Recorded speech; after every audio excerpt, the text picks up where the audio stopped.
Hey guys, today I want to show you how to add Superscript in Canva.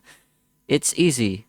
First, you open up a new project and you either press T to open a new text box, or you can go here and add a new text box. So after that, you can type anything. I'm gonna do E equals MC square. So we first type out E equals MC first, and you can resize it if you want, and make a new text box. We'll make the square and resize it again,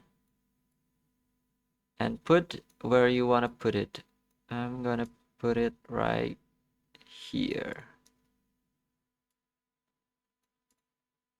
Seems about right. And you can select both of them and select merge, and now it's merged. And there you have it. You got yourself a superscript in Canva.